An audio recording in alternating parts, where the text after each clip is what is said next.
Satu dari penghalangku yang paling berbahaya sudah habis. Ranggalawe. Selanjutnya, Lembu Sora. Jasanya yang besar kepada Gusti Prabu bisa-bisa akan menjegal jalanku.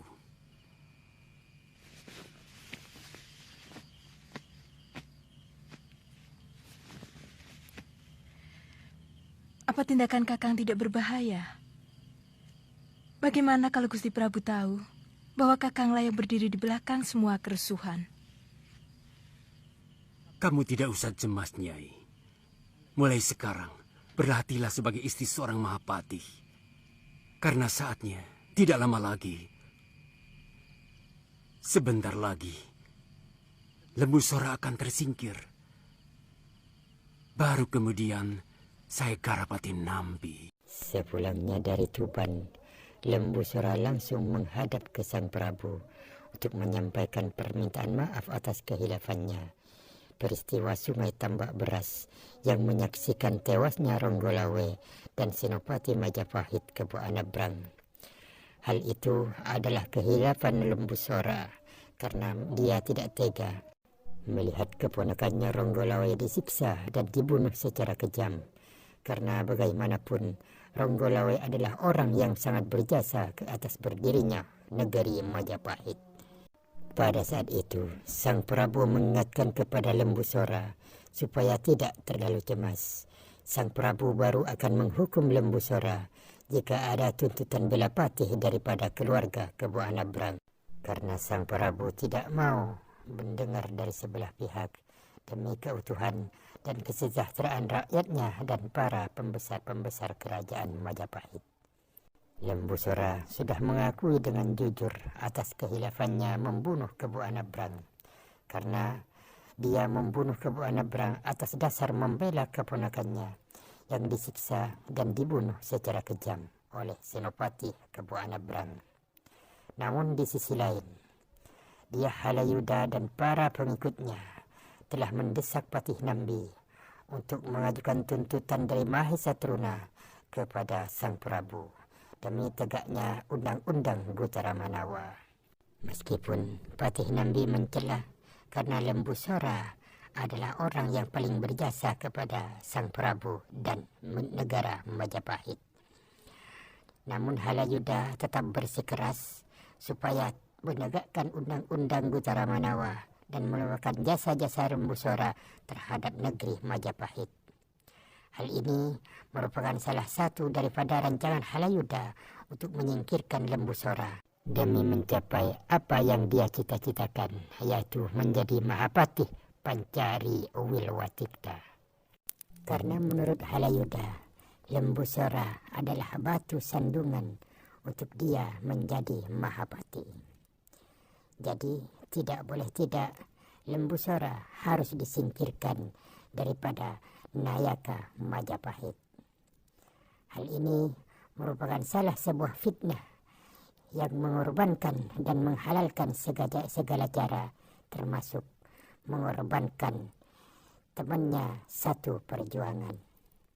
Di sisi lain, Sang Prabu amat kebingungan untuk mengambil keputusan terhadap orang yang sangat berjasa pada dirinya dan Majapahit.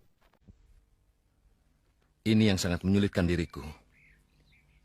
Berita itu memang benar. Bahkan Paman Lembu Sora sendiri mengakui dengan jujur. Tapi apa kita bisa menutup mata dari jasa-jasa beliau yang begitu besar terhadap kita? Tentunya Dinda masih ingat bagaimana pelarian kita dahulu. Beliau dengan tulus menyediakan dirinya untuk menggendong Dinda ketika kita melewati rawa-rawa. Dan setiap kali beliau mempertaruhkan jiwanya untuk keselamatan kita. Sebenarnya, yang saya ingin ungkapkan kepada Kanda Prabu juga tentang masalah ini. Saya tidak ingin Kanda Prabu menjadi manusia yang melupakan jasa. Harus ada kebijakan khusus untuk orang yang sangat setia kepada kita. Itulah yang memberatkan pikiranku. Bagaimanapun aku tidak boleh menutup telinga dari pendapat bawahanku yang lain. Setelah mendesak Patih Nambi untuk mengedepankan dan menegakkan Undang-Undang Gutara Manawa dan melupakan jasa-jasa Lembu Sora, rancangan Halayuda terus dijalankan sebagai tukang fitnah. Kali ini adalah sasarannya anak Kebo Anabrang yang bernama Mahesa Taruna, supaya beliau menuntut kepada Sang Prabu supaya Lembu Sora dicopot dari jabatannya dan dihukum sebagai pengkhianat perang atau lebih dikenali sebagai Tatai. Karena Halayuda mengambil kesempatan, bahkan Halayuda telah mendesak Sang Prabu untuk terus menegakkan Undang-Undang Gutara Manawa atas alasan demi kepercayaan rakyat kepada negara. Dan pada akhirnya membuat Sang Prabu kebingungan karena diletakkan di dalam dua sisi yang sangat sulit untuk memilihnya.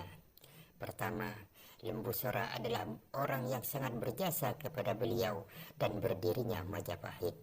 Di sisi lain, Sang Prabu harus memenuhi tuntutan keluarga Kebo Anabrang demi tegaknya Undang-Undang Gutara Manawa Dharma Sastra.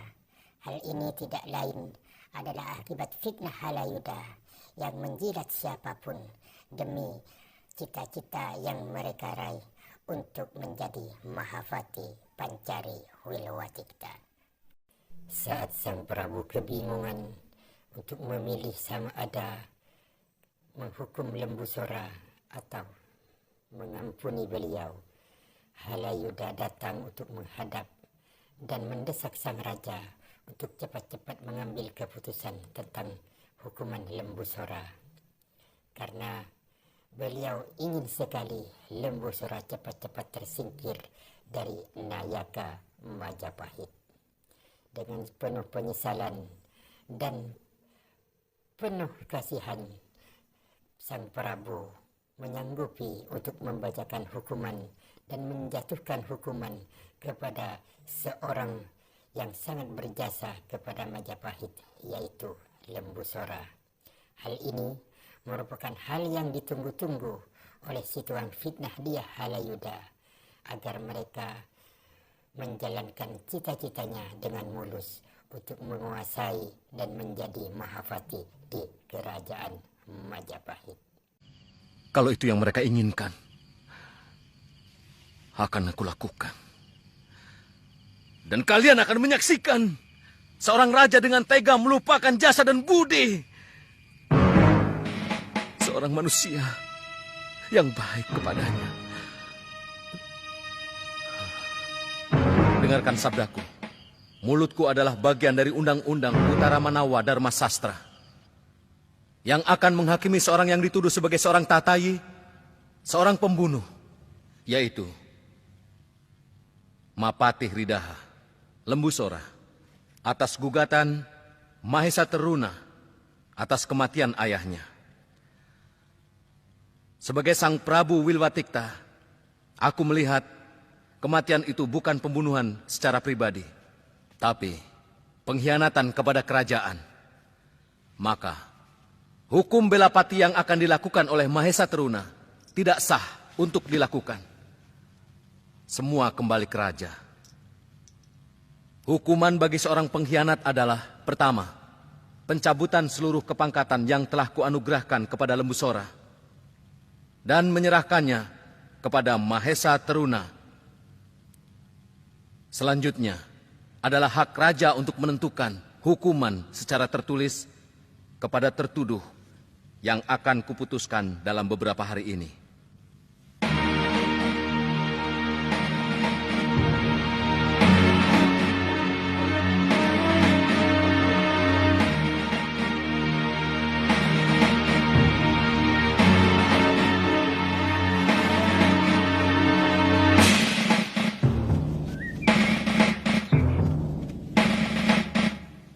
Kamu belum pergi, Yuda.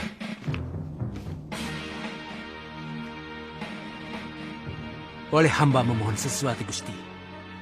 Katakan. Hamba tetap mengharapkan Gusti sebagai seorang Prabu yang tidak melupakan jasa dan budi. Setelah berhasil menyingkirkan Lembu Sora dari jabatannya, kali ini dia Halayuda telah menjilat Sang Prabu. Kononnya agar tidak melupakan jasa dan budi dari orang yang selama ini berjuang bersama-sama. Namun sebaliknya, Halayuda telah mendesak sang raja untuk membuat keputusan secara tidak adil, yaitu membuang Lembu Sora ke Tulembang. Selang beberapa hari, Halayuda menyambangi tempat Lembu Sora di Kadipaten Kediri dengan membawa surat dari Sang Prabu yang disampaikan kepada Lembu Sora. Isi surat itu amat mengejutkan karena hukuman yang dijatuhkan kepada Lembu Sora yaitu membuang beliau ke Tulembang. Oleh karena Lembu Sora adalah pahlawan yang sejati dan pahlawan yang sangat berani, maka Lembu Sora dengan tegas menjawabnya akan menghadap Gusti Prabu dalam waktu dekat ini untuk menanyai hukuman yang telah dijatuhkan kepada beliau. Di saat itu, Halayuda kembali ke Majapahit untuk menyampaikan kepada Sang Prabu dengan keterbalikan, yaitu Lembu Sora akan datang untuk menobrak-abrik Kedaton. Setelah mendengar hal itu, Sang Prabu sangat sedih dan sangat menyesal atas keputusan yang telah ia sampaikan di dalam surat itu. Hal ini tidak lain tidak bukan adalah ulah Halayuda yang selalunya menebar fitnah demi cita-citanya ingin menjadi Mahapati di Majapahit. Aku Prabu Kertarajasa Jayawardana. Dengan menimbang antara jasa dan kesalahan Lembu Sora selama mengabdi kepadaku atas kesalahannya mengkhianati tugas dan membunuh salah seorang senopati Majapahit, maka dengan ini kuputuskan Lembu Sora harus menjalani pembuangan ke Tulembang.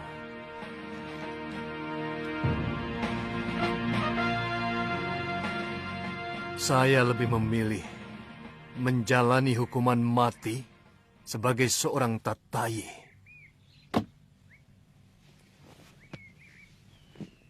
Dalam Undang-Undang Kutaramanawa Dharma Sastra, Lembu Sora harus mati di pemanggahan, baik oleh seorang singa manggala ataupun tewas di ujung keris Mahisa Teruna. Itu jauh lebih terhormat daripada harus menjalani hukuman pengucilan. Tolong, sampaikan itu kepada Gusti Prabu, Halayuda. Saya akan sampaikan permohonan Paman. Tapi, saya tidak bisa menjamin bisa mempengaruhi Gusti Prabu. Saya mohon pamit, Paman. Saya yakin pasti ada yang bermain dalam keputusan Gusti Prabu. Benar, Kamandano. Tiba-tiba Gusti Prabu bisa berubah seperti siang dengan malam. Pasti ada yang memfitnah Paman.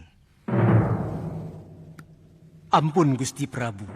Hamba mau melaporkan tentang surat keputusan hukuman Gusti kepada Paman Lembu Sora. Kenapa masih dibicarakan lagi? Semuanya kan sudah tuntas. Kelihatannya, beliau sangat tidak puas. Apa istimewanya? Semua terhukum tidak akan pernah puas atas hukuman yang harus dia tanggung. Mungkin beliau merasa telah banyak berjasa kepada Gusti Prabu. Jadi, dia bicara seperti itu, Halayuda? Atau ini hanya perkiraanmu saja? Hah? Aku jauh lebih mengenal watak Paman Lembu Sora daripada kalian semua. Tidak pernah. Tidak pernah Paman Sora merasa berjasa kepadaku. Tidak pernah. Apalagi membicarakannya kepada orang lain. Maaf, Gusti Prabu. Memang itu hanya perkiraan hamba. Tapi semua perkiraan itu timbul karena sikap Paman Lembu Sora yang sudah sangat berubah. Dan, maaf, agak kasar. Apa yang kau maksud dengan kasar, Halayuda? Tampaknya beliau mau membuat keonaran di Kedaton. Kalau tidak menemukan keadilan. Ampun, Gusti Prabu. Sebagai Rakrian Tumenggung, hamba sangat bertanggung jawab kalau sampai perbuatan Kakang Lembu Sora benar-benar dilakukan. Hamba pun akan menjalankan tugas hamba sebagai mantri Kanuruhan. Hamba akan menindak dengan tegas siapapun yang berani bikin huru-hara di Gedaton. Apalagi dia seorang tataji.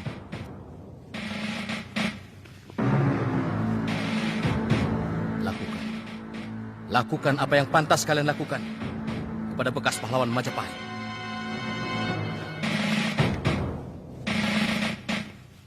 Saya serahkan leher saya untuk dipancung. Kalau yang saya katakan tidak benar, Sekembalinya mengantar surat kepada Lembu Sora, Halayuda melaporkan kepada Sang Prabu dengan fitnahnya. Ia menyatakan bahwa Lembu Sora akan datang ke Gedaton untuk membuat rusuh dan keonaran, sehingga memicu emosi para rakrian menteri dan pembesar-pembesar kerajaan. Sehingga para rakrian lainnya mengusulkan kepada Sang Prabu untuk menindak Lembu Sora yang akan datang ke Gedaton untuk membuat keonaran. Hal ini fitnah Halayuda sukses untuk menyingkirkan Lembu Sora. Pada akhirnya Lembu Sora datang dan dikepung oleh laksaan prajurit dan para pembesar Nayaka Majapahit, sehingga Lembu Sora gugur di tangan prajurit Majapahit yang gagah berani. Beginilah cerita kesatria atau pembesar kerajaan yang gugur karena fitnah temannya sendiri.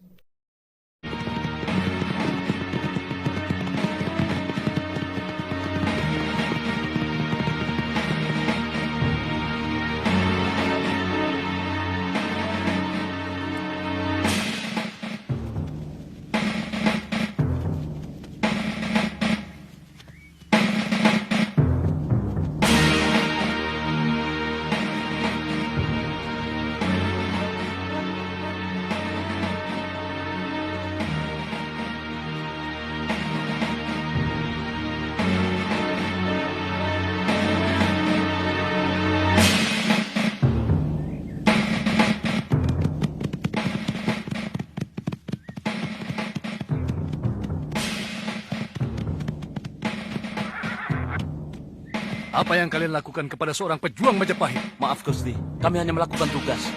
Minggir. Jangan sampai aku berlaku kasar.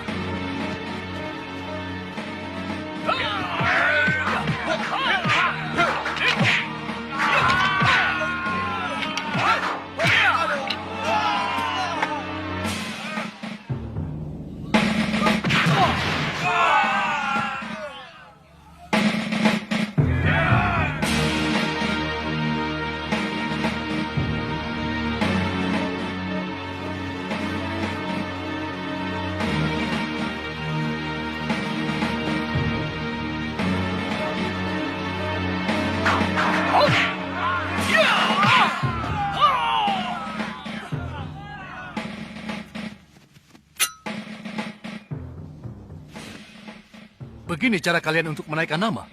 Kami wajib melindungi negara dari ronrongan siapapun yang mau mengkhianati Majapahit. Ucapanmu hebat, Wahana. Seperti kamulah manusia yang paling berjasa kepada negara.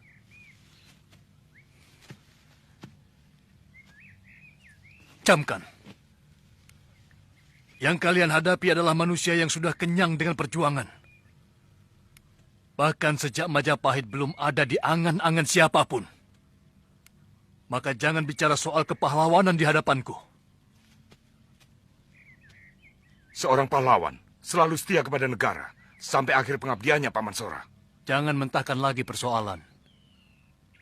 Aku sudah mengakui semua kesalahanku di hadapan Prabu.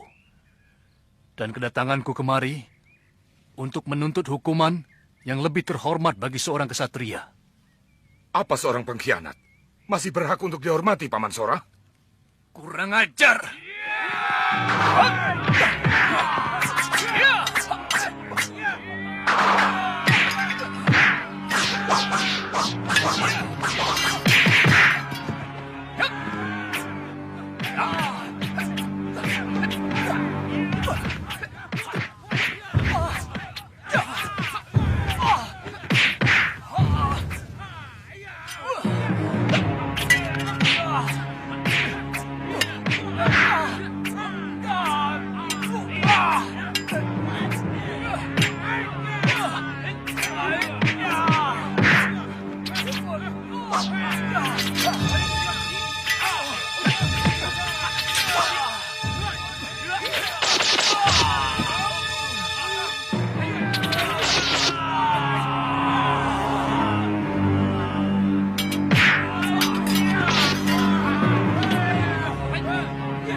Kematian seperti ini yang hamba harapkan, Gusti. Bukan mati memelas di tanah pembuangan. Maafkan keputusanku, Paman Sora. Hamba gembira, Gusti. Gusti telah mampu membinasakan perasaan pribadi demi tegaknya undang-undang Kutara Manawa. Semoga Dewata selalu melindungi Paduka.